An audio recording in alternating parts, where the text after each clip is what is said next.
right, welcome back. You're still watching Global Television, Global Morning on Global Television, and we're still giving you all the tidbits just to make your morning truly amazing. And we've been talking about insecurity in the country and ways to, curb the insecurity. What should the citizenry do? There are factors, different factors of what Nigerians should do. And we had Ned Oko also provide his own solution, saying Nigerians should bear arms, while others are saying state policing is the way forward. I think we have Nigerians speaking too. Yeah, we have Nigerians who have come up to say, okay, whether nay or yay when it comes to bearing arms due to the insecurity that is making rounds. Unfortunately, a lot of issues. I read yesterday that some bandits actually kidnapped a corpse that was going to Enugu. They were trying to go, families were taking the corpse to bury in Enugu, and the corpse was kidnapped. Do you understand what I just said? Yes, yes. Was kidnapped, and the ransom money is 50 million naira to get the corpse back to the family for burial. So that's I think that looks like an orchestrated one. That was deliberate. I think that must have been planned by family members, because the truth is, if you look at the fact that we're talking about cops now, they would not kidnap. It's unusual for kidnappers to want to go for a dead body. The family could as well just decide not to pay that money. The person is already dead, so of what use is the corpse to them? But the person would have known that this body or this person means a lot to that family, and so would do anything to get that corpse back. That's why they would. It's a very strange. So it tells you that there's an insider there who have orchestrated that stuff. You're right, Detective Anthony. You're right, Detective Anthony. You're right. Well, of course, it's a menace in our society when you look at kidnappings and you look at terrorism and you look at banditry all at the same time. So, what is the way forward, really? Let us hear from some Nigerians to view their own opinion. Let's hear them out.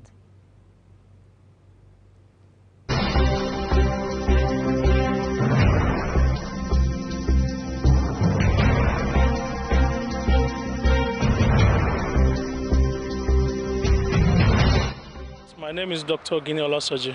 My personal opinion about legalizing gun in Nigeria is that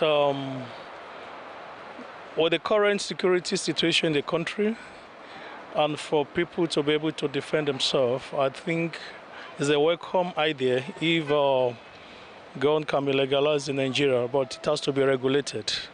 My name is Johnson Badamasi. It's never a good idea for me. It's never a good idea for me. The reason is because, the level of illiteracy in the country is too much. And by the time you carry a gun and give to somebody who is not educated, who don't even know the meaning on how to use a gun, when the person is triggered with a little anger or misfortune, the person can use it on his immediate or the present enemy, even your own brothers. In Nigeria today, that guns have not been legalized. People are handling guns. Now, when you now give the opportunity for people to hold it, or you now legalize it, that means if you come to a house of God, even in church, most people come with their guns. And when it happens like that, there will be total chaos in the country. So with this little reason of mine, I strongly believe that will not be the solution to insecurity. We don't have problem of insecurity in Nigeria because we have everything to solve security problem in Nigeria. The only problem we have is people that are politicizing insecurity in Nigeria, thereby making ends meet. A country whereby generals are building estates. A soldier man is having a 3-bedroom or 4-bedroom flat. Where are they getting these monies from? It's because they are politicizing security. I think it will not be a bad idea. Yeah, because if the other people that can carry gun and be killing the citizens, so we also can be defending ourselves as well as a Nigerians. My name is Blessed Uchi. So about legalization of, you say, weapon, okay? To me, because I was born and brought up in Kaduna State. Due to what is going on there, to me, for my own opinion, it's good for government to legalize the weapon, so that if any, it's for self-defense, for protection, as in, if you want to go out now, you can use it as in for personally, for your own protection. My name is Abraham Olabisi. For the question you ask, whether it is very necessary for the Nigerian government to approve for everybody to be carrying arms, no. It is not a good idea.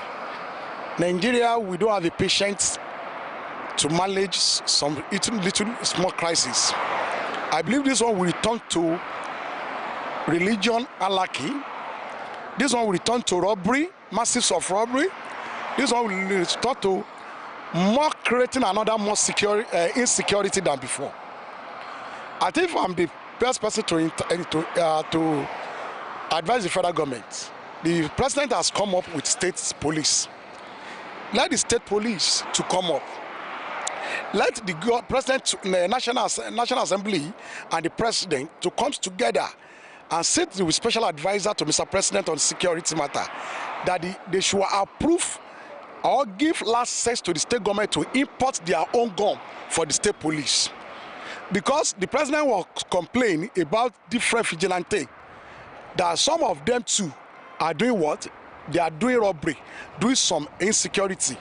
But the best thing, the state police is the best thing now that we need in Nigeria. Let every governor to account for the security of his states. And anybody that they arrest in state security, let the federal police, which is the national police, to prosecute that particular person.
All right, welcome back from that time out with Nigerians expressing their views as regards the talk of Nigerians bear arms, if it's something worth the while, or how risky the pros and cons of that event occurring. For some of them, they feel Nigerians are not ripe enough, but you can never tell or never know until you try. So for me, in as much as yes, I know there might be some high rate of violence, but Nigeria is not the only country where you have drug addicts or people who have short temper or people who are psychos. And, we have them in the US, we have them in Mexico, we have them in South Africa.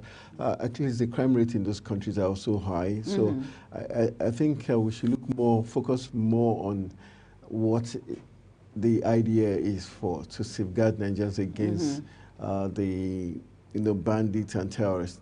The truth remains, it's not going to be for our lifetime. It's going to be for a period of time, probably for the next 2 years. Then just can bear arms to see how we can safeguard ourselves against the enemy. Well, the truth is, you heard from one of one of the comments that we heard. He said Nigerians are not ripe enough. We take things out of proportion, and some people might see this as good and use it as the negative in order to commit havoc, more harm than good. But this is where who is given the license to bear comes into play. You don't intend to, I don't think the Nigerian police force will be giving the arms to touts. Of course, I'm going to give it to responsible citizens. So it's when it's given to every Tom, Dick, and Joseph, that's when you're going to see those kind of crises. But as long as whoever is giving the arm is tested mentally and otherwise to be sure the person is sane and has a legal job or source of income, then it's going to minimize whatever fears we have. A lot of fears. Because it's not like you're going to be giving to every urchin on the street. But you know, some people might feel it's injustice. Why will you give to A and you will not give to B? No, it's for protection of lives and property. Yeah, that's going to help also the transformation of people, because if you know that if I don't look good, I'm not working, I don't have a home address, I'm not going to get arms, then it's going to make people fall in line. So that even the urchins on the street will now know that, okay, they need to get a place to live. They're not going to be staying under the bridges. So if those key things are marked out, you tick those boxes before you're given arms, then I think it's not going to be as bad as people make it look, like as if Nigerians are just crazy. Even the urchins on the street, they calculate when they do things. If there are those that load our buses, there are those that also carry out protests, and they strategize. So it means they are not totally as bad as we make them. We can, like the Lagos state government talked about trying to turn urchins in Lagos into tax collectors. So if they can play that role, if they can leave the street and become LASMA and all those, and they've been doing their job. We see them in Abuja here, where the Pack and Pay boys are usually touts, but they are now sewn uniforms and they begin to refine that. It's not as bad as Nigerians look at it. Well, for me, Nigerian bearing arms, oh gosh. Well, let's see. I hope it's... when you bear arms, there's something about the bullet you use. It's registered. It's the number of bullets given to you is recorded. So for you to expend one of it, you have to give reasons why. So if you expend 2 bullets, for instance, and there was no robbery or terrorist attack in that area, so you have to explain. Yes, you have to explain. So just like the police give account for every shot they take. Before you pull the trigger, there could be a chip on the gun that you have to click. And once it clicks, it gets a signal to the dashboard where it says, okay, there's a reason why this attack is. Did you just hear yourself? Yes, I heard myself. Do you realize? We're talking about technology here. Yeah, exactly.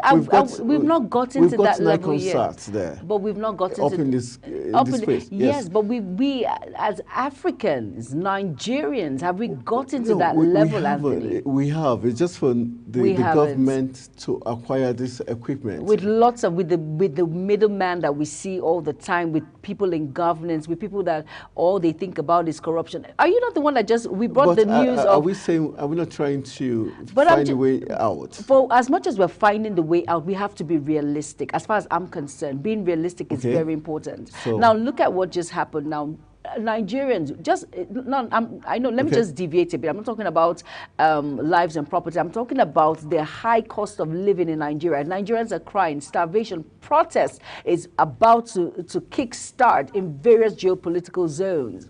And you hear that the Zamfara border is sending out 50 Zamfara state and Gombe, right, in mix. Zamfara State Transport Service, yes, taking 50 trucks of food loaded in that truck through Sokoto to borders to Niger Republic. Now you see what has played out. But they were caught. Yes, they were caught. But what if they were not caught, Anthony? It's a different ballgame altogether. Now look at it now. We do not have that sort of technology. I don't think we're ready. But we have to be sure. You see, we're talking about arms here. And if we know that the federal government is going to be the ones in charge of giving these arms to these citizenry, which is going to be the case, are you saying it's impossible to chip each of those arms? It's not impossible. In the Nigerian of today, with what I see and all of that is glaring in front of me, it's really impossible. So and I stand to be corrected. Are we saying that all the praises and all the equipment we give our military to buy, all the monies, all the technology? We read in the news when the minister of digital economy says Nigeria is going to surpass India. Till we have an accurate... First of all, Anthony, technology talent. Well, are you saying the minister is lying? Are you saying the 4 years period he said is a lie, is a hoax? So I didn't say it. Is what is visible. And now, so that means it can be done. But wait a minute, Anthony. Till we have an accurate database first, as simple as that. So wait. If we can get an accurate, no, I'm just saying, because you're talking, you're saying it in a way that we should have that chip in the. Yes. Okay, till we have an accurate database first. If we can have that first, I'm not talking about. Pantami tells we have the NIN and. The BVN, right? Till we have, like I said, till we have an accurate database, and of course, when you look at the Census Board, and we're sure of the numbers of Nigerians in Nigeria, before I will believe anything that has to do with digital or anything digital in Nigeria. But you know, if you operate your phones, right, and whatever you do, it's on the database. Look at the network issue that we face on the daily, Anthony. What does that tell you? And then you're already aiming high and saying that we should have a chip in NASA, in what, please? And let's be realistic. Look at what is happening around you. It's not impossible. Don't make it look so difficult. No. In Nigeria, it's impossible. No, I stand to be corrected. It's impossible because we do not have the... Is it the data or the equipment or the chip? One, we do not have the equipment. 2, because of the corruption that is on in Nigeria. And 3, because of the greedy politicians that we have that think about themselves and not the populace. I can go on and on, Anthony. What you're saying is so unrealistic. You're still. It's not unrealistic. I'm happy that you're hopeful. It's not unrealistic. I'm happy. You're hopeful. You're patriotic. Yes. Do you know why it's not unrealistic? Because we're talking about technology here. But I'm telling you, it's not like it's Nigeria that's going to go produce the technology. The technology is there already. It's just the application. Yes, I know. But like I'm telling you right now, Anthony. Look at the circumstances surrounding that technology. It is far from coming to limelight. Remember when you had to do with the elections? They said it was impossible for us to use beavers and all that. But did we have issues along the line? Teething problems, which did we have issues along the line? No, teething problems. Was it smooth sail? Would you say from the last 3 elections and now, would you say the beavers have not done better? Well, but as long as we had hitches, challenges till now. No, Anthony. It's normal to have teething problems. I'll answer that particular question when everything goes on smooth sail and we don't have any election issues. Is there anything perfect in Nigeria, in the world? That's what I'm telling you. We're not prepared. Nothing is perfect. We're not prepared yet. We've not gotten to that level yet, really. All right, I stand to be corrected. All right, in case you disagree with me or agree with her or disagree with her and agree with me, you by can. The long run, everything will be fine. We've got the handles there to send your comment to say if you agree that Nigeria can, because even without those restrictions and guidelines, Nigerians are still technically bearing arms illegally. And I think if we try, then we can now look at the lapses and we correct them. It can be as bad as we're making it look, because South Africans are doing, other countries are doing it. True. If we also borrow from them other things they do, and so I think we'll do just fine. Oh yeah, we will do just fine as long as there are checks and balances and everything are put in place, procedures like you said. If we have all of those in line, I think we'll do just fine.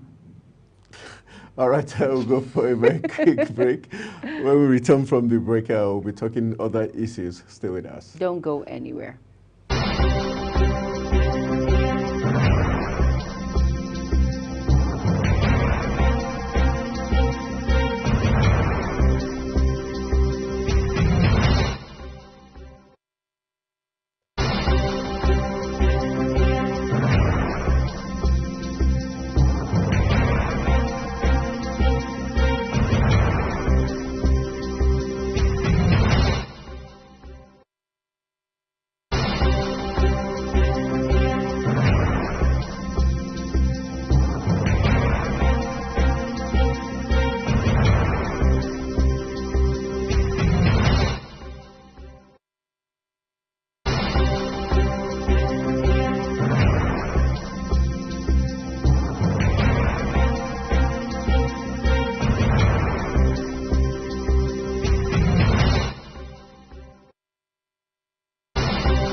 My name is Dr. Gini Olasoji.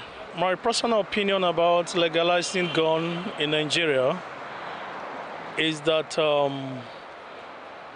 with the current security situation in the country, and for people to be able to defend themselves, I think it's a welcome idea if gun can be legalized in Nigeria, but it has to be regulated. My name is Johnson Badamasi. It's never a good idea for me. It's never a good idea for me. The reason is because, you know, the level of illiteracy in the country is too much. And by the time you carry a gun and give to somebody who is not educated, who don't even know the meaning on how to use a gun, when the person is triggered with a little anger or misfortune, the person can use it on his immediate or the present enemy. Even your own brothers. In Nigeria today, that guns have not been legalized. People are handling guns. Now, when you now give the opportunity for people to hold it, or you now legalize it, that means if you come to a house of God, even in church, mosques, people will come with their guns. And when it happens like that, there will be total chaos in the country. So with this little reason of mine, I strongly believe that will not be the solution to insecurity. We don't have problem of insecurity in Nigeria because we have everything to solve security problem in Nigeria. The only problem we have is people that are politicizing insecurity in Nigeria, thereby making ends meet. A country whereby generals are building estates. A soldier man is having a 3-bedroom or 4-bedroom flat. Where are they getting these monies from? It's because they are politicizing security. I think it will not be a bad idea, yes, because if the other people that can carry gun and be killing the citizens, so we also can be defending ourselves as well as Nigerians. My name is Blessed Uche. So about legalization of, you say, weapon, okay? To me, because I was born and brought up in Kaduna State, due to what is going on there, to me, for my own opinion, it's good for government to legalize the weapon, so that if any, it's for self-defense, for protection, as in if you want to go out now, you can use it as in for personally, for your own protection. My name is Abraham Yolabisi. For the question you ask, whether it is very necessary for the Nigerian government to approve for everybody to be carrying arms, no. It is not a good idea. Nigeria, we don't have the patience to manage some little small crisis. I believe this one will return to religion anarchy. This one will return to robbery, massive of robbery. This one will return to more creating another more insecurity than before. I think I'm the best person to advise the federal government. The president has come up with state police. Let the state police to come up. Let the president, the National Assembly, and the president to come together and sit with special advisor to Mr. President on security matter, that they should approve or give license to the state government to import their own gun for the state police. Because the president will complain about different vigilante, that some of them too are doing what? They are doing robbery, doing some insecurity. But the best thing, the state police is the best thing now that we need in Nigeria. Let every governor to account for the security of his states. And anybody that they arrest in state security, let the federal police, which is the national police, to prosecute that particular person.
Welcome back from that quick break. I just wanted you to ease off your tension here in Nigeria. Let's talk about that very touchy issue as regards if Nigerians were ready to bear arms.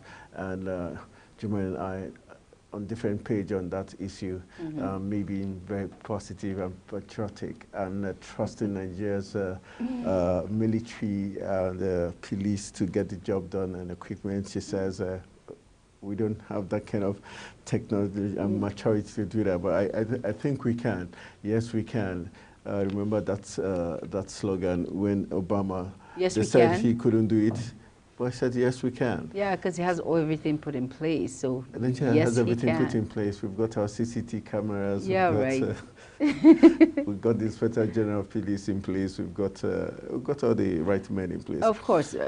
All right, it's now time for us to look at the papers. Hopefully, we'll be joined via Zoom by Kenneth Cole, one of Nigeria's finest journalists, also media practitioner, who will join us via Zoom to look at the big stories making the rounds in the newspapers. We've got The Guardian, we've got the Nigerian Tribune, we've got This Day newspaper, we've got the Leadership newspaper, and others to follow. These are some of the national papers we'll be looking at. But let's begin with The Guardian. Yes. Is the paper we're starting with, and it happens to be one of my favorite papers. I don't know. I think I just like the fact that it's been there for a long time. It's been consistent. Yeah, they are consistent. All right, the big stories are from The Guardian. We've got, all right, good morning, Kenneth Cole. Want to say thank you very much for joining us. This is your debut on the Global Morning, Africa's Finest Breakfast Show. Good morning, Kenneth Cole. Thank you very much. It's my pleasure. I'm very happy to be here. Good morning, Kenneth Cole. How are you doing today? We bless God. We thank God. We're good. We're good. When you hear Kenneth Cole, you think we're talking to a British. You think we're talking to a British national, but he's truly Nigerian, and you can see him in his full glory, nice African attire. Thank you for joining us, Kenneth. Thank you very much. Thank you. All right, so we're looking at the big stories from The Guardian. First headline there says federal government grants 4 million naira tax credit in 5 years as inflation threatens a scheme. That's talking about road infrastructure development. We've got our unemployment rate rose by 5% in the third quarter of 2023, says MBS. You've got some other headlines from yes, The Guardian. From The Guardian, we have protests over hardship spreads to Oyo as 26 million Nigerians grapple with hunger. And then, of course, unemployment rate rose by 5% in Q3 of 2023, says NBS. And still on The Guardian, we have how insecurity, hunger threaten Nigerians' existence. And still on The Guardian, it says EFCC grills Kwara ex-governor for alleged financial impropriety. Yes, and that's infractions there, right? Yes, and it says Naira drops to new all-time low at black market, trades at 1,730 Naira to $1. All right, we have Zulum sacks IDP camp boss for wash facilities diversion. And we've got Senate flames 17 trillion Naira loss to tax waivers, orders halt. And those are some of the big stories. So, Kenneth, let's begin with the story that says Zulum sacks IDP camp boss for wash facilities diversion. And the next, how sad is it that even in the IDPs they're also doing diversion? Corruption. Corruption is still pervading even the IDP camps. Well, okay. Can I talk? Yeah, go ahead. Yeah, go ahead. Well, you know, it's for me. It's not really coming as a surprise for me because I mean, at some point, I've been part of an NGO. I wouldn't want to mention the name. We went to an IDP camp in Medigri, and believe you me, some of the things that we saw, you know, were unbelievable. You know, in terms of diversion of most of these materials, what they call it, these relief materials that are being donated by foreign agencies. We had, there are other NGOs, there are some NGOs that are on ground there, and some of the things that they do, you know, they commit all sorts of sharp practice, not like as if we don't have ones that are genuine.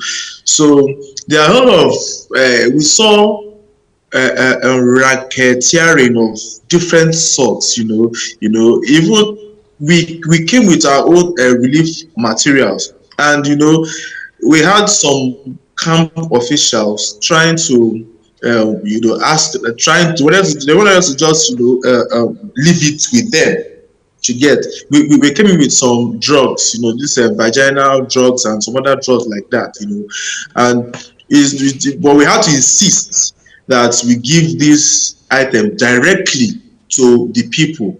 So I'm not surprised. At the end of the day, the governor can't. It still boils down to us as citizens. But kudos to the governor. But it's not every time that the governor has to leave his government house to come down to the IDP camp to do these things. So we have some officials of the state who are there. Is even a shame, let me not say it's a shame. It is worrisome that I'm very sure at every IDP camp there are state government officials who are there to supervise these things. What are they doing? So kudos to the governor, but we all need to have this political will, both from leaders even to the common mass. Everybody needs to have that political will to do the right thing. But this is not the first time Zulum is a no-nonsense person, is a no-nonsense governor. So I'm not surprised. So kudos to him. But we all need to have that political will to stop all these kind of sharp practices. Yeah. All right, Mr. Kenneth. Let's talk about protests over hardship spreads to Oyo as 26 million Nigerians grapple with hunger. And we've seen a lot of protests that are ongoing. The NLC, for instance, who will start a protest or have already started a protest, and then the truck drivers. And then last week in Arawa House, there was a report that the Sultan, he made a statement, and he says he's getting to the point where they're tired of calming down the youths. What's your take on these protests that are ongoing due to the hardship that Nigerians are facing at the moment? Well,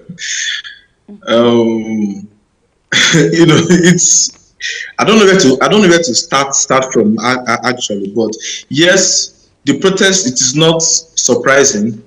I mean, this is not the first time we are having inflation in the country. There has always been inflation, but the main issue now is that the timing of the inflation. We have never seen this kind of inflation since the history of this country. Ever since I was born in this country, we've had inflation that normally maybe 6 months, 1 year. In fact, even when you buy something this year, by the time you're going back to buy that in the next 6 months, you would know by yourself that the price won't be the same. But a situation whereby you go to the supermarket or you want to go and buy something, so maybe somebody sends you on an errand to buy that stuff, and you ask the price, and the seller tells you the price, and you're making a call to the person, okay, this is how much they're selling it to. By the time you're ending that call and you're asking the person how much are they selling, okay, the price has changed. So it's not surprising. People are being pushed to the wall, and at the end of the day, everything still falls down back to the leadership. Everything falls down back to leadership. People will react. I mean, Nigerians, normally we are used to the bad healthcare, bad roads. It's not new. This is not something new. But this is the first time that you can't feed. They say a hungry man is an angry man, and everything still boils down to the presidency. I know. Yes, we have the governors, the councillors, name them, senators, lawmakers, but it is still the presidency that will show that political will, that will show us the roadmap. So the people have to protest. I don't know how you can ask somebody who is hungry to sit down in his house and die, because if you sit down in your house, you'll be die. Why don't you come out and die? So I don't know. I sympathize with the president, but it still boils down to him. he is still the one that will find solution to this problem. And how do you find this? Because now we should be talking about solution. How do you find solution? Is he needs to sit down with his team and they need to find means on how to slow down this inflation rates. Talking about the dollar to the naira, and he needs to have that political will. I keep saying it. No matter, even if you draw the finest formulas, the finest economic formulas, if you don't have the political will to drive that formula, it will be useless. And I also think that there are some political undertones which I can't discuss in a public social media space like this. And I believe the president knows those political undertones to this inflation and naira depreciation to it. And I wouldn't want to say, but there are some political undertones to this. But at the end of the day, the president must sit down with his team, draft out a very effective formula, and back that political economic formula with that political will. Let me give you a very practical example.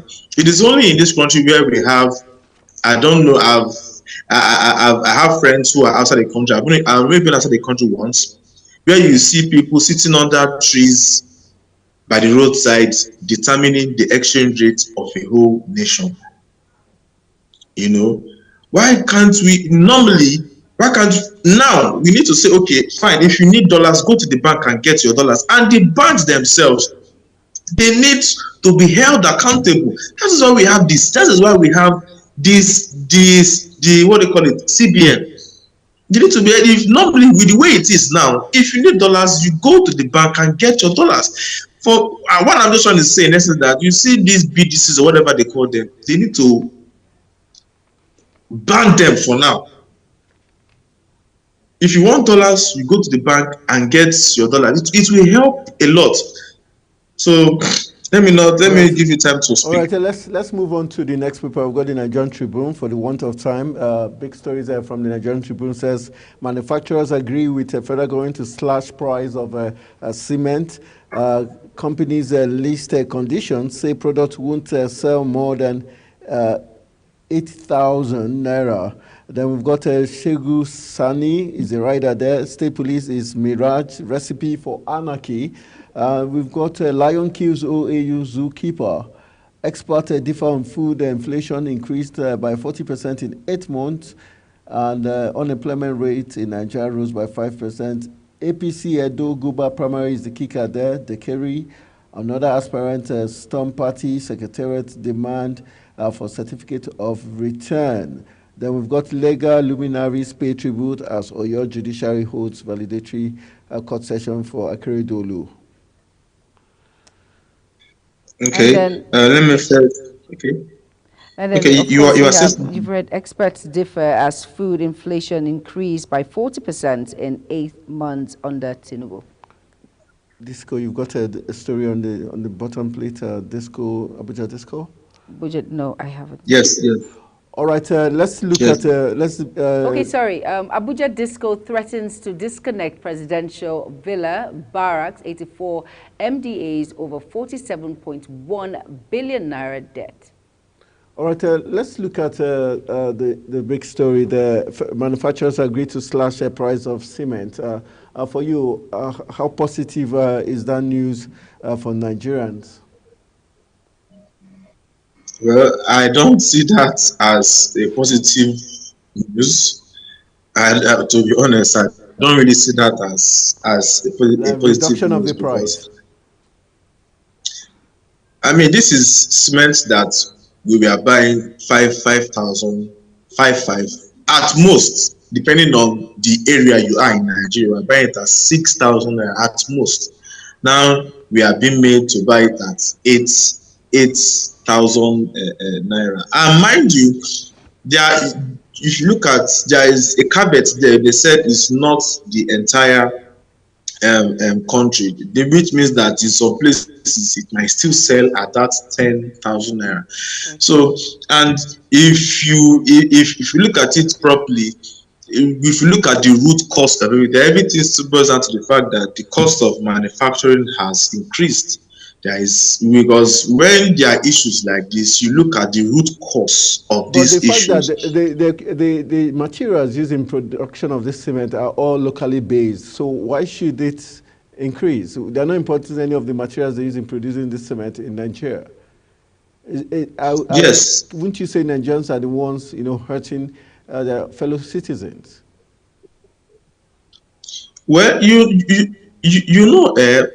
this is the same cement that we were buying at 5,005 for the past 8 years during Buhari's tenure. I stand to be corrected if I'm wrong. So for the past 8 years, what you ask yourself, what's changed? I don't think these manufacturers just woke up one morning and just said, let's just increase this price. If they didn't increase this price in the last 8 years, and now just over a year they are increasing the price, you should know that there is a root cause to this. If they have, I don't have any stake. Not like maybe I'm trying to stand in for them, but there is a reason. And if you look at now, the cost of fuel price has gone up. Some places they sell 700, they sell 600, and yes, they produce locally. But don't forget that the price which they were using to buy fuel to power their generators and plants and vehicles and what have you, it has increased. Then let's not even talk about the dollar and forex. Yes, I know that yes, some of these their what they call it, their materials are locally sourced, but directly or indirectly, the naira instability will also affect them too. But like I said, for me, I don't really see that as a good news, to be honest, in my own opinion. And yes, the manufacturers are on their own. I believe maybe they are also trying to take advantage of the whole economic situation to increase, to overshoot their price. But we still need to go back to the root cause of this. And what do we have? We have power is still a problem, So until we address the root cause of this, we will still be where we are, Yeah. All right, still looking at, you've got any questions? Yes, I want to ask, what is your take on Abuja? Like, we're still on the Nigerian Tribune, and it says, Abuja discuss threatens to disconnect presidential villa, barracks, 84 MDAs over 47.1 trillion naira debt. What's your take on that issue at the moment, the disconnection by discuss? What's your take?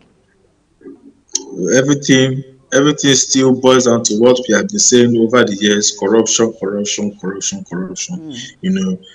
At the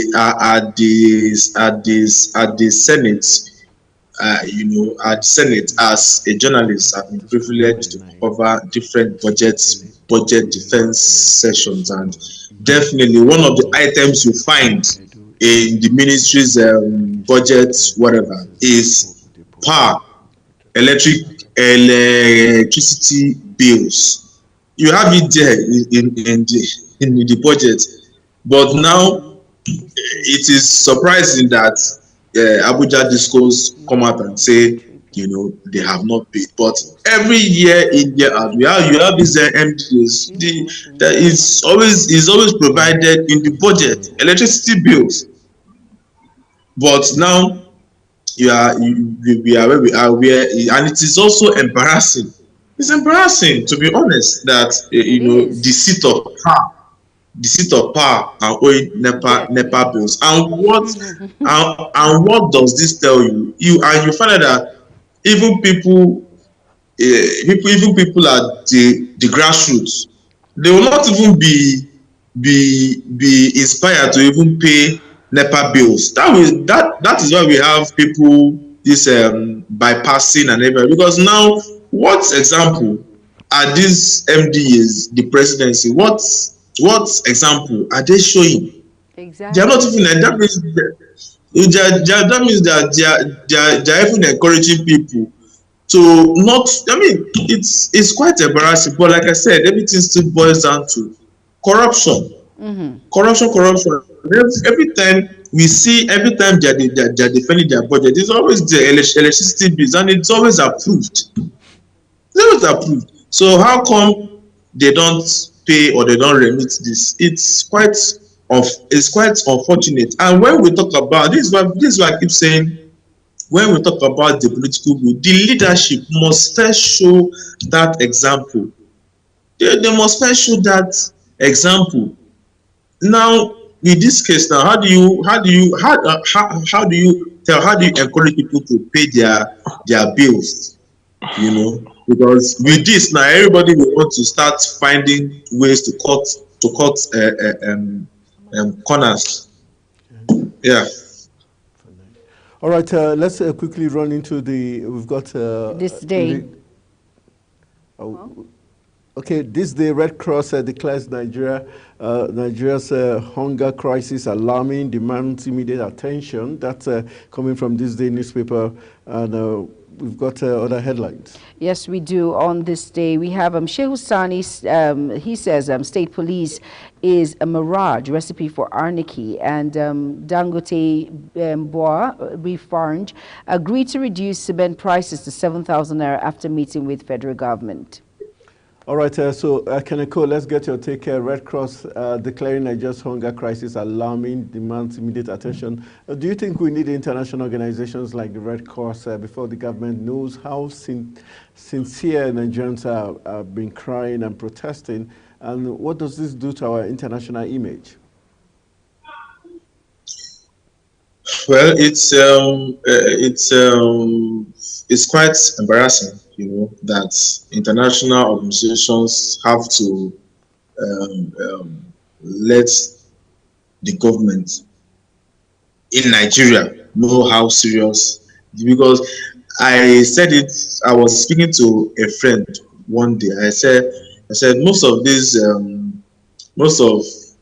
in leadership, they don't really know how you know, when you tell someone that there are people who wake up and can't eat, it sounds like a joke to them. You know, it sounds like as if maybe you are trying to exaggerate or you are trying to blow it out of proportion. But yes, it is happening. And if care is not taken, just like the Red Cross said, there will be anarchy, in the sense that anybody will just want to grab anything that they see on the streets, meaning that you can't even park your car safely. Before you come back, you would have lost the tires to sell. There will be anarchy. So I don't really think, I feel that the people around the president, not just the president, even those around everybody in leadership position, those around the governors, senators, rep members, they need to tell their principals the truth, that people are suffering. People are suffering, and urgent attention is needed.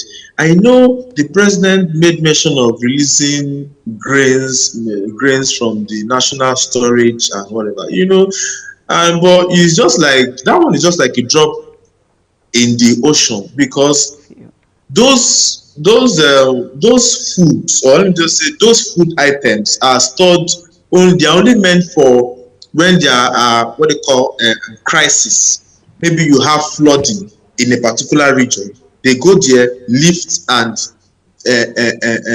give to people. Maybe you have erosion, whatever, where there's crisis, that is where they go to the national storage and take food items. But it's not meant to bring out and begin to distribute, to be just like a drop in the ocean. And again, like I said earlier, the president needs to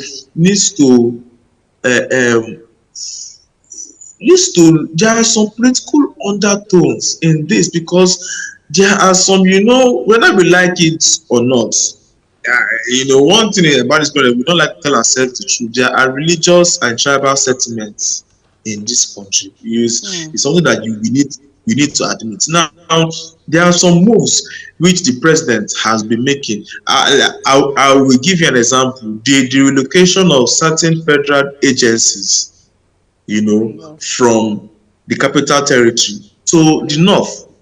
And believe you me, that move is going to affect a particular tribe in this country. I wouldn't want to mention the name, but you and I on that. Sorry? You can go ahead. Let's be, you keep saying Nigerians are not being sincere, so I'd like you to be sincere. Go ahead and mention. Okay, so now, you truly understand what you're saying. Okay, you find that that move, you find that most Northerners are kind of not happy with that move. You get, and I see a kind of what do you call it? Will I say a fight back? Let me just use that layman language. A fight back, in order to, I don't want to, but I'm being careful here. But you should understand what I'm saying. But everything still boils down to the president. You need to understand the political language of the country that you are leading, because you find out that most times you find out that there have been some reports that they are preventing food materials from leaving the north and all that. The president needs to. I'm not trying to say whether who is at fault or who is not at fault, but the president must sit tight and and try to unbundle these political undertones to see that let him. I believe that some people are fighting the president, but the president must. It is on his table. Then yes, I know we have the inflation, we have the dollar depreciation, and yes. But while you are fighting that, also know that there are some political undertones in this. And again, I said it before. I've not said the banks needs to be held accountable. It is only in this country where somebody becomes a bank manager and he begins to build mansions everywhere, and that person, that bank manager or whosoever, you can't even point to a single pure water factory that he owns. It's you use people's money, you sell dollars to the black market at your own rate. People walk into the bank people that want to follow the law, they go to the bank to get the dollars. You stress them, you delay them, they have to go back outside to go and get the dollars from the black market. The president must have that political will to fight all these things. And for the food, something needs to be done urgently. The president must sit with the farmers and everything and try to persuade them. Yeah. Okay, you know what? Let's quickly look at the leadership. I just want to ask one question on the leadership. And the caption there says hardship, no end in sight as protest continues. Do you think we have a long way to go? There will be protests in all the political zones in which we find ourselves now due to the hardship in Nigeria. And do you think there will be a quick solution to these protests? It's very difficult. It's very, very difficult to say if there will be if this protest is going to reduce. It's very, very difficult. But I think at this moment the president must improve his communication. They must communicate to the people, because right now, as it stands now, the layman on the street doesn't even understand what is even going on. The president must communicate to the people to say, okay, this is what we have done. This is what we have done. We are waiting for this. This is but the people, there is a disconnect, and the information managers of the president must sit up and they must communicate effectively. they must communicate effectively so as to calm tempers down. Because if things continue this way, I'm afraid that this protest is going to spiral out of control. It has never happened. People like I've never. It has been long. We've heard people come out to protest that they are hungry. It is. I think it was probably in the 80s. You know, it's been long. We've heard people come out to say we can't eat, and yes, people cannot eat. All right, so the president must communicate effectively to the people. Let him know. Let the people know what he's doing in simple language. All right. Thank you very much. Kenneth Cole, thank you for sharing your time with us and helping us look at all the big stories making the rounds in just national dailies. And it's been a pleasure having you join us on Global Morning. Thank you very much. Okay. Thank you very much. So we urge you to enjoy the rest of your day. Thank you very much. All right. Thank you. All right. So we're going for a very quick break. When we return from the break, we'll be talking to Kester Elebe-Sunu. Elebe Sunu is a lawyer and an activist who will be looking at the Edo APC crisis, the implications of the crisis and their chances at the polls. That will be after this break. Stay with us.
Reaching the business end of Global Morning as we now shift our discourse to Edo State, where we're looking at the Edo State APC crisis, the implications of those crises, and also the chances at the polls. Recently, just last weekend, APC held their primaries where three winners emerged.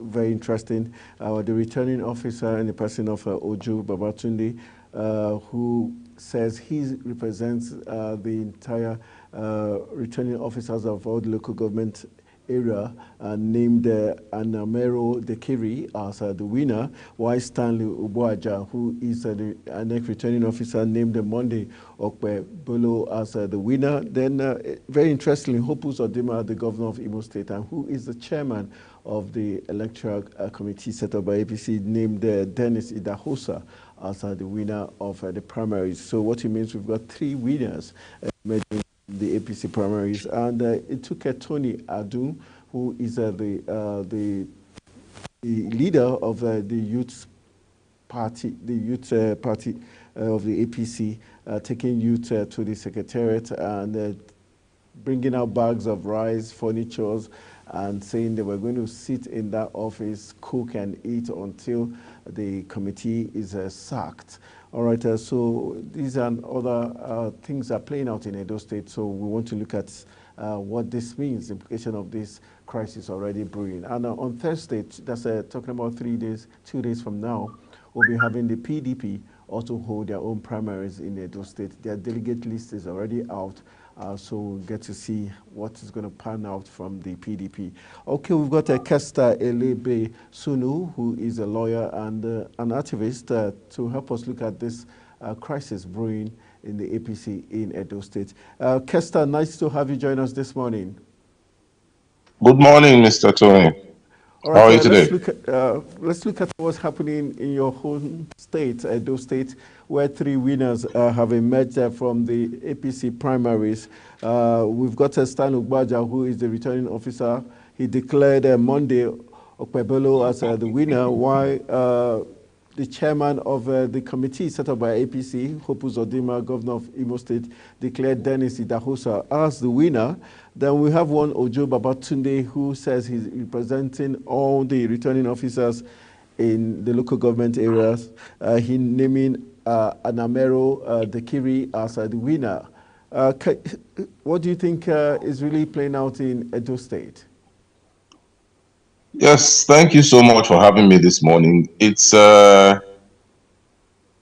concerning, it's disconcerting that APC at the level of Edo State APC don't seem to have their act in order. It's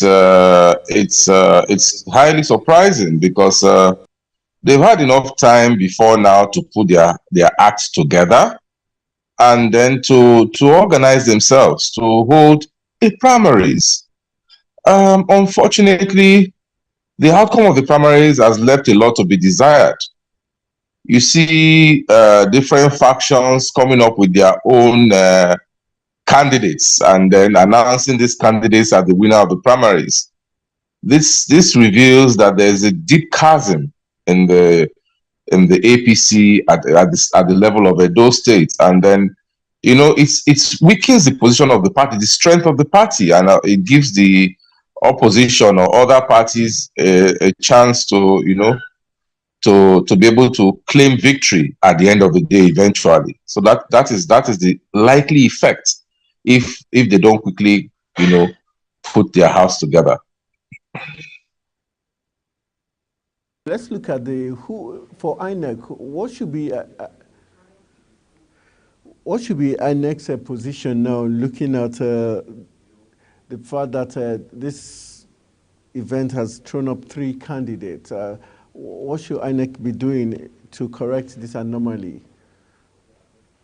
Well, really and truly, you know that the party has its hierarchy. The NWC, led by the national chairman, His Excellency Ganduje, has actually congratulated one of the candidates, who is the person of Denko, Dennis Idahosa. And then that gives you an idea as to where the party at the national level is leaning towards. So I don't expect INEC to toe a different line, because INEC would definitely refer to the NWC with regards to determining the position of the party. So I would assume that we'll hear something in that tune from INEC. But really, primaries are internal affairs of parties. So INEC really does not have too much of a role to play in it. Where such issues arise, it is the list submitted by the NWC that will take precedence. It is the names or the name or the candidate that is endorsed by the NWC that will take precedence, and the INEC has no choice than to make use of that information, any information coming from the NWC.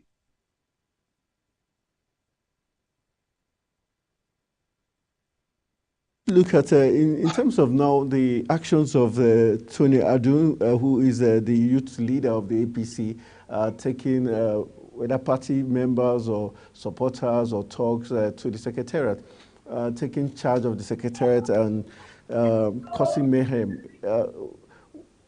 What's the implication of this action? Does that tell us how probably the APC is hell-bent on winning the elections in Edo State come September?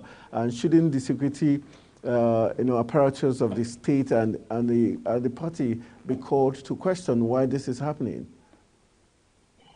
Well, these are mere political theatrics.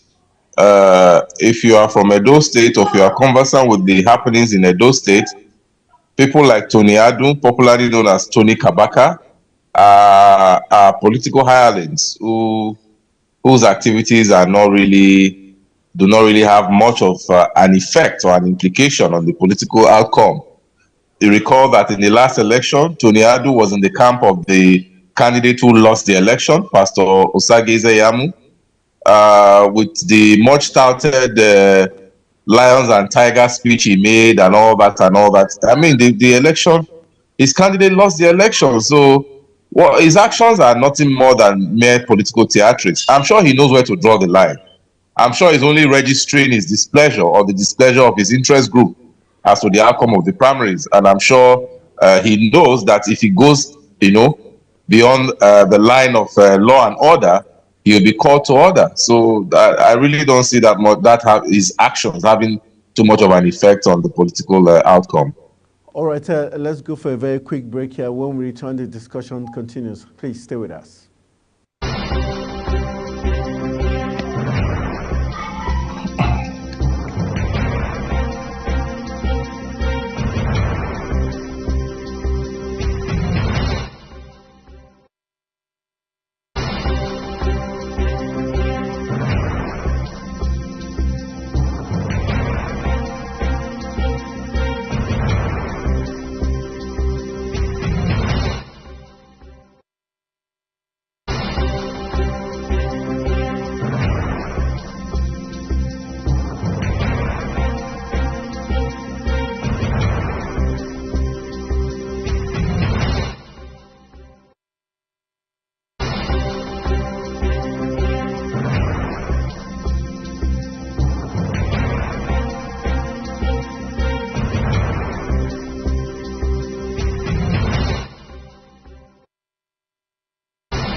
All right, welcome back from the break. We're still talking political matters as we focus on Edo State, APC Edo State crisis, owing to the three winners that emerged in the weekend's primaries held. All right, Kester, let's return back to our discourse now. Looking at the way it is now, does this also how does it make the job more difficult for the APC now that it looks like they are obviously divided? Who would you blame specifically for this division we're seeing? Some people have put the blame on XY APC chairman in the person of Adams Oshiomhole as one of those divisive figures in Edo State. Would you lay the blame on his doorstep? So would you look at Abdullahi Ganduje, the current APC chairman, or would you also look at the chairman of the electoral committee that was set up, talking about Hope Uzodinma, who lots of people said they expected more from him, being the chairman of the committee? How come he allowed three different winners to emerge? Thank you. The reality is that such actions, like I said when we started our discussion, does not tell well in terms of the unity of the party at the state level. And you know that a house divided cannot stand. For such exercises, such electoral process, you need a united house to be able to gain the victory eventually at the polls. And then when these things happen, you know, it shows that the ground is likely to be, you know, a weak effort by the party at the polls if they actually don't, you know, pull in the ranks before the election proper. So it's not really good. It's not looking good for the party, you know, where you have 3 candidates. There's likely to be, if it continues this way till the election, there's likely to be a disqualification, either by INEC or by judicial pronouncement eventually. And then that means that the other party may be returned unopposed, you know? So it has a lot of negative outcomes or negative consequences or result or effect. Now, looking at the role of the Electoral Committee chairman, the person of His Excellency Governor Hope Uzodinma, you know, it is unfortunate that Hope Uzodinma was alleged to have abandoned his electoral officer, his returning officer, and then made an announcement that he wasn't even meant to make. So this calls to question his intention or his motive, you know, as an impartial head of the Electoral Committee, you know, and then he was alleged to have been the one who declared Mr. Dennis Idahosa as the winner of the primaries. So these are some of the things that may likely lead to a successful challenge of the pronouncement of Denko, Dennis Idahosa, as the winner of the primaries, because the bylaws of the party state the procedures for primaries to be carried out, and if they are not carried out in line with the principle or the rules or the bylaws of the party, there's likely to be a successful judicial challenge of such processes. So is it that they are setting up Denko or Dennis Idahosa to fail at the polls? These are some of the questions that may arise. So I think in the coming days we'll see more outcomes that will tell us where the party is leaning towards. But so far so good. So far it's not looking good. All right, but we know that Stanley Ubuaja is the returning officer, INEC returning officer, and he mentioned Monday Okpebolo as the winner, as in contrast to Hope Uzodinma and Dennis Idahosa. For you, between these two candidates, which of them seem more poised, or who has the capacity to carry the day? The reality is that in terms of the mindset of the electorate in Edo State, right? Yeah.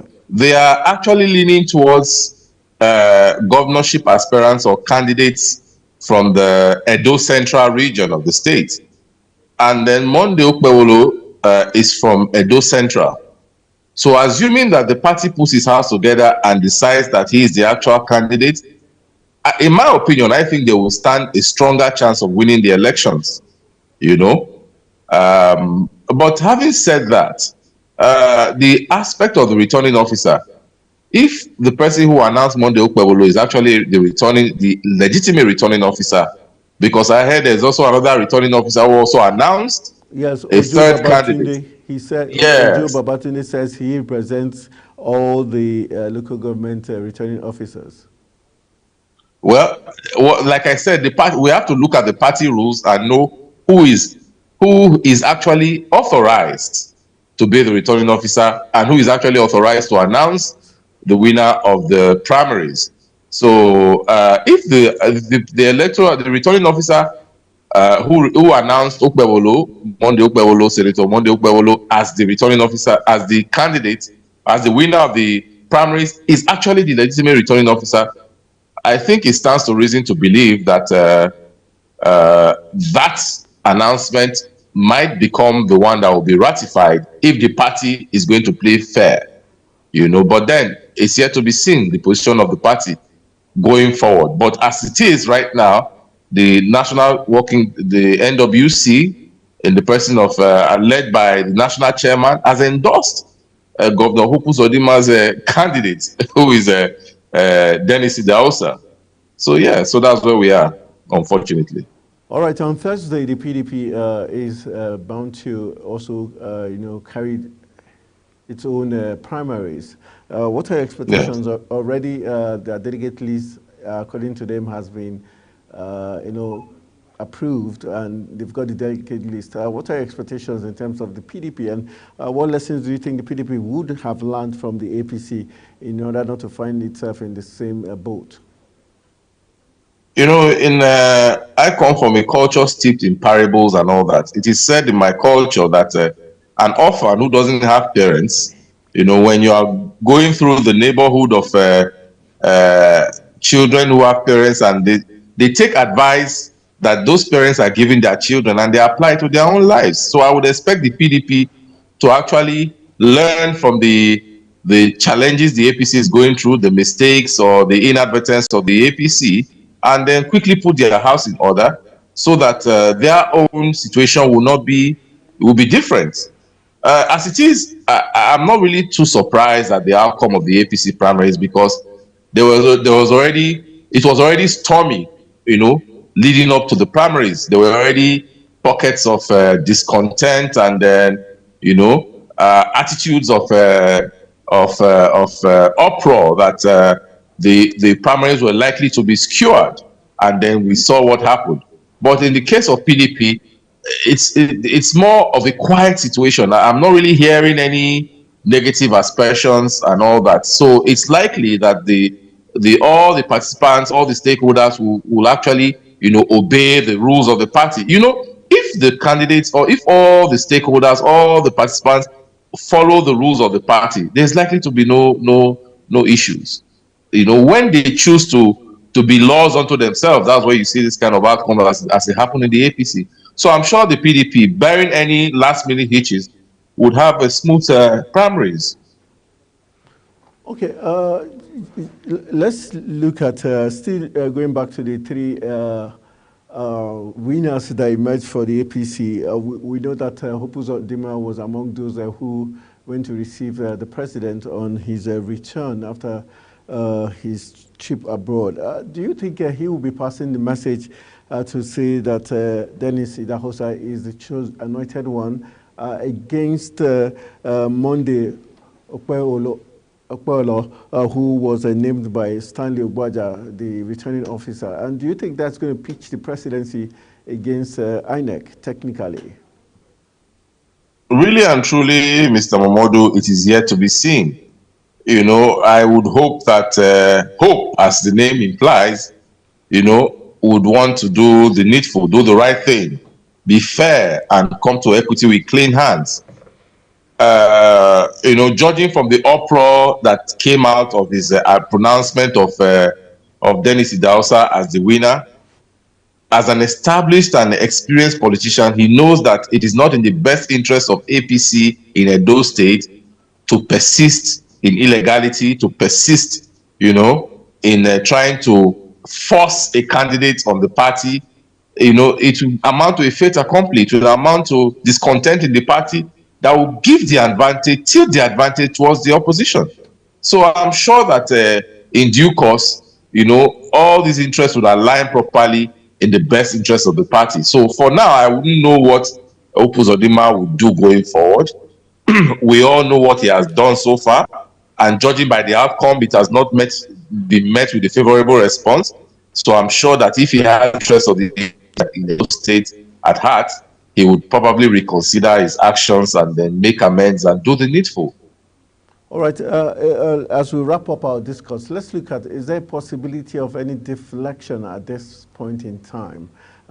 If any of these emerge the winners at the end of the day gets muzzled out, do you see any form of deflection from the party to any other party that might throw them up for the September elections? Do you see that happening? Well, politicians are politicians. It is said that politicians have no permanent friend or foe. They only have permanent interest. So if that is anything to go by, it will not be a surprise to see defections by politicians who are not satisfied with the outcome of the outcomes in their parties. So I will not be surprised You know, if some of the candidates who were, as it were, schemed out, you know, would think that it's better to cast their lot with the opposition, with other parties. So it's something that has been happening in our political space over time. So it will not be a surprise. All right, let's just, your final take in terms of the electorates in Edo State, how do you think this would, you know, do you think it's going to have any impact on them in terms of them rethinking their voting patterns with what is playing out, especially after Thursday when the PDP also carries out its own primaries? Do you see this, whatever outcome, affect the voting pattern? Yes, you know, like I said, I had implied that the sentiment in the state is leaning towards a successful candidature or the support of the state for candidates from Edo Central, which is the Ishan-speaking part of the state. You know, so any party who taps into this sentiment is likely to have the advantage. You know, so if at the end of the day, when the dust settles, APC insists on Dennis Idahosa, they may have lost that advantage. And then if PDP is able to pick a candidate from Edo Central, of course, they may have actually taken advantage of that sentiment. So you see, we'll see, you know, how that plays out going forward. But currently speaking, the sentiment is for support for candidates from Edo Central to be the next governor, being that the current governor, the incumbent governor, is from Edo South. You know, so the rotational issue comes to play and all that and all that. All right, thank you very much, Castor Elebe Sunu, for joining us this morning to discuss the APC crisis in Edo State and the chances at the polls and implications. And also, we look forward to also in the coming days share your thoughts as regards how the PDP primaries will go through on Thursday. Thank you very much. Thank you, sir. Have a nice day. All right, enjoy the rest of your day. All right, it's still Global Morning, and we've been looking at issues panning out in Edo State as regards the Guba polls coming in September. Already the two main political parties, the APC and PDP, are in the process of the APC done with its own primary, and the PDP will be getting into its primaries on Thursday. So we're looking at the outcomes of those issues. We'll go for a quick break. When we return from the break, we will be wrapping up Global Morning. Stay with us.